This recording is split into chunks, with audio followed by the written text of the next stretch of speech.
नमस्कार, रेसिपी सफर चॅनलवर पुन्हा एकदा सगळ्यांचं खूप खूप स्वागत। आजच्या भागात बघूया आपण मसालेदार कारली। कारल्याची भाजी न आवडणारे लोकसुद्धा अगदी आवडीने ही कारल्याची भाजी खातील सुद्धा आणि आवर्जून पुन्हा पुन्हा बनवायला सुद्धा सांगतील। इतकी छान चमचमीत आणि टेस्टी भाजी आज आपण बनवणार आहोत। हे खूप मोठं कारलं आहे, त्यासाठी मी फक्त 2च काप केले त्याचे। तुम्हाला खूप कडवटपणा नको असेल तर हे वरचे काटे काढून घ्या, त्याच्याने काही जास्त फरक पडत नाही, फक्त भाजताना सोयीचं जातं। शिवाय कडवटपणा सुद्धा बऱ्याच अंशी कमी होऊ शकतो, त्यामुळे हे काटे मी काढून घेतलेत। बिया आणि काटे वेगळे काढून घेतलेत आणि कारली मोकळी केलीत। आता आपण ही हळद, मीठ आणि लिंबू लावून मॅरिनेट करूया। चवीप्रमाणे मीठ टाकायचं आहे, फार जास्त मीठ टाकू नका, त्यामुळे कारली खारट होऊ शकतात। हळद टाकूया चमचाभर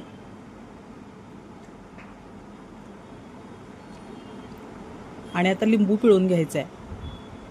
हळद, मीठ आणि लिंबू पिळल्यामुळे कारली व्यवस्थित मॅरिनेट होतात आणि त्याचा कडवटपणा बऱ्याच अंशी कमी होतो।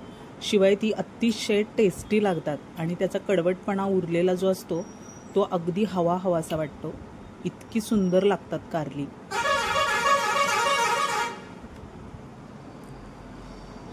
आता हे मॅरिनेट करून झालेलं आहे, बाजूला ठेवूया। मसाला बघूया। उभा चिरलेला पातळ कांदा घ्यायचा आहे आणि कांदा तेलावर व्यवस्थित फ्राय करून घ्यायचा आहे। हळद, मीठ, काश्मीरी मिरची पावडर, कांदा, लसूण, मटण मसाला आणि थोडासा गरम मसाला।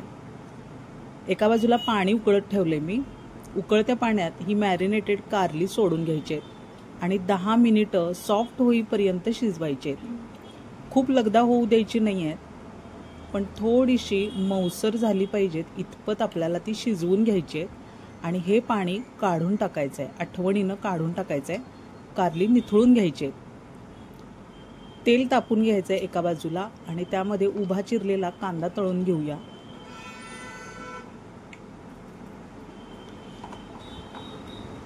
तळलेला कांदा घातल्यामुळं कारली अतिशय टेस्टी बनतात, त्यामुळं कांदा आवर्जून घाला।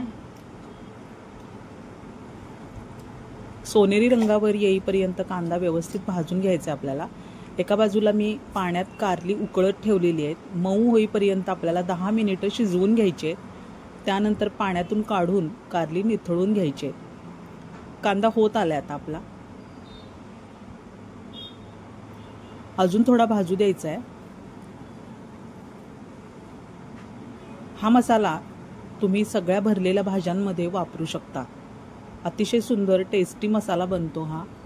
भरलेली वांगी, टिंडे, दोडकी, बटाटे या सगळ्या भाज्यांमध्ये तुम्ही हा मसाला वापरू शकता।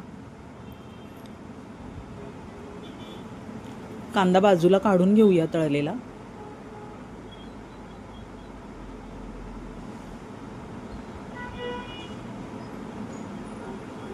कारली थंड करून घेतलेली आहेत मी। हा तळलेला कांदा सुद्धा तयार आहे। त्यात डेसिकेटेड कोकोनट टाकायचं आहे 1 चमचा। आता हे कोकोनट भाजण्याची काही गरज नाही, त्यामध्ये कोथिंबीर टाकायची आहे चमचाभर। खूप जास्त कोथिंबीर टाकू नका।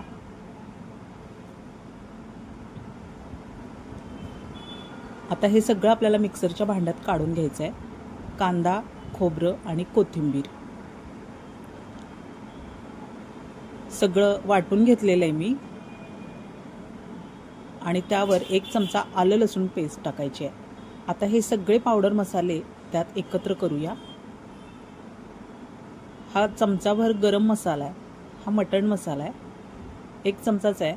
त्यानंतर काश्मीरी मिरची पावडर, हळद, हिंग, बडीशेप, कांदा लसूण मसाला आणि मीठ हे सगळं आपल्याला या मसाल्यामध्ये एकत्र वाटून घ्यायचं आहे। खूप सुंदर टेस्टी बनतो हा मसाला, तुम्ही स्टोअर सुद्धा करून ठेवू शकता। फक्त कांदा व्यवस्थित तळला पाहिजे। चमचाभर गूळ सुद्धा घालून घ्यायचं आहे। आता हे सगळं वाटण तयार आहे। कारल्यामध्ये हे सगळं आपण भरून घेऊया। हा मसाला तयार असला की भाज्या पटकन होतात आणि हा मसाला स्टोअर सुद्धा करता येतो। फ्रीजमध्ये तो 2-3 महिने टिकू शकतो। फक्त यातला कांदा व्यवस्थित सोनेरी रंगावर तळून घ्या आणि त्यानंतर पावडर मसाले मिक्स करून घ्या।